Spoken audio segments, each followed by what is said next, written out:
Welcome to the Medical Software Consulting channel. The explainer video will now begin. Welcome to IEC 62304 Essential Overview. In this session, we will explore the key processes and requirements of IEC 62304, the international standard for the lifecycle of medical device software. We will look at how it integrates with risk management, quality management, and system development, and how its processes, from planning to release and maintenance, support patient safety and regulatory compliance. Let's begin our journey into IEC 62304. This slide shows the software development processes in IEC 62304. Starting from ISO 13485 activities, customer needs and system-level risks are analyzed. Based on these, IEC 62304 begins with software development planning, followed by requirements analysis, architectural design, and detailed design. Implementation and verification are performed at the unit level, then integration and integration testing, followed by system testing, and finally software release to ensure customer needs are met. Alongside these, IEC 62304 requires three supporting processes: risk management, configuration management, and problem resolution. While the flow looks like waterfall, IEC 62304 does not fix a lifecycle model. Organizations can apply it to agile development by mapping the required processes and tasks. In risk analysis, we estimate the probability of a hazardous situation and the chance it leads to harm. For hardware, probabilities can often be estimated, as failures follow the well-known bathtub curve. Usability errors can also be analyzed through user mistake likelihood. But software is different. Failures are systematic, not random, and do not follow probabilistic patterns. This makes the probability of software failures very difficult to estimate, which is why software-related risks require special consideration. IEC 62304 requires classifying software into safety classes A, B, or C based on the potential impact of hazards on patients, operators, or others. Depending on the class, the standard defines which processes and tasks must be followed, applying a risk-based approach. If risk controls outside the software, such as hardware or medical procedures, can prevent harm, the classification may be reduced to Class A. Since software failures are systematic and not probabilistic, the standard assumes the probability of occurrence is 1. Therefore, classification focuses on the severity of harm and the necessary risk control measures. This slide shows the table of contents of IEC 62304, Amendment 1:2015. The standard defines lifecycle processes for medical device software.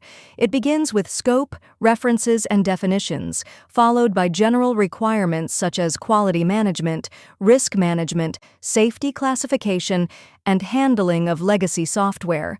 The largest section is Clause 5, the software development process, covering planning, requirements, design, implementation, testing, and release. Clause 6 addresses maintenance. Clause 7 covers risk management. Clause 8 configuration management, and Clause 9 problem resolution. Together, these form a complete framework for managing software throughout its lifecycle. The software development plan is a key process for ensuring the quality of medical device software. In IEC 62304 audits, the first document reviewed is the software development plan to confirm how the organization intends to develop the software. Key points include documenting the methodologies and tools used, such as document management, configuration management, static analysis, change control, and modeling tools. If these tools can affect product quality, ISO 13485 requires validation as QMS software. Another important point is identifying and avoiding known defects. Organizations must classify discovered anomalies, assess their risks, and show that they do not contribute to unacceptable risk in the final product. In software requirements analysis, we use system requirements and risk analysis results as inputs to create the software requirements specification. These requirements may include functionality, performance, inputs and outputs, interfaces, alarms and warnings, security, user interface, databases, installation, IT networks, maintenance, and regulatory needs. Once defined, the role of software in the device becomes clear, and risks are re-evaluated based on potential failures. Verification then checks that requirements implement system needs, avoid contradictions, are clearly written, testable, uniquely identifiable, and traceable to higher-level requirements. In software architectural design, the input is the software requirements, and the output is the architectural design specification. As systems grow more complex and connect to networks or the cloud, modeling tools help represent interactions and dependencies. For SOUP, or commercial off-the-shelf software, we must define its functional and performance needs, as well as required hardware and system software. Particular care is needed for Safety Class C items and those implementing risk controls. They must be clearly separated from other software items, with low coupling, and this separation should be shown in the architecture using modeling tools. In software detailed design, the inputs are the requirements and architecture, and the output is the detailed design specification. Here, we design the software units, defined by IEC 62304 as the smallest indivisible items, such as functions in C or classes in object-oriented languages. The design should minimize coupling, for example by avoiding excessive global variables, so that each unit can be tested independently. It is also essential to maintain traceability between units, requirements, and architecture for later verification and validation.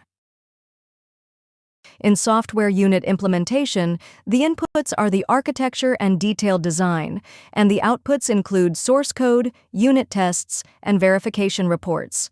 To ensure quality, coding rules and static analysis should be applied, and all warnings resolved. For Safety Class B and C units, clear acceptance criteria must be defined.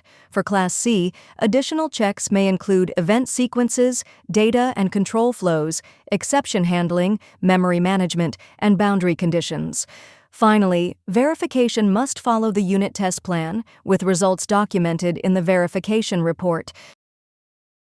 In software integration and integration testing, units are combined into assemblies, following the integration plan. System testing verifies that requirements are correctly implemented, often using black box functional tests. But to strengthen coverage, integration testing should also introduce abnormal inputs and conditions, allowing white box testing. Key points include verifying required functions, risk controls, timing, interfaces, and abnormal conditions. Regression tests confirm no new defects are introduced.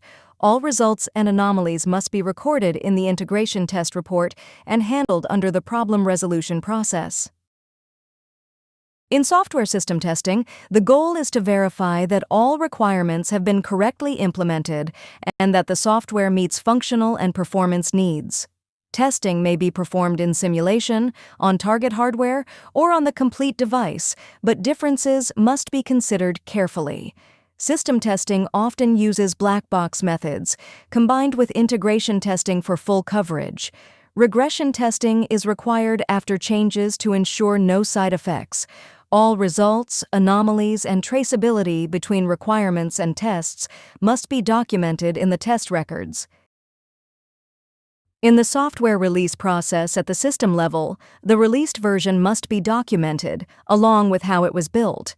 It must be proven that the released software is identical to what was developed, and the development environment and tools should be preserved for reproducibility. Release is not limited to shipment. It may also be required for validation, safety or EMC testing, or clinical evaluation. Key requirements include confirming verification is complete, documenting and evaluating known anomalies, recording the release version and build method, archiving the software, and ensuring release reliability. In the software maintenance process, urgent modifications may use a streamlined approach, but must still follow defined procedures. Manufacturers need a post-market surveillance system to collect problem data and communicate with users and regulators. Cybersecurity has become essential, requiring monitoring of vulnerabilities and providing patches.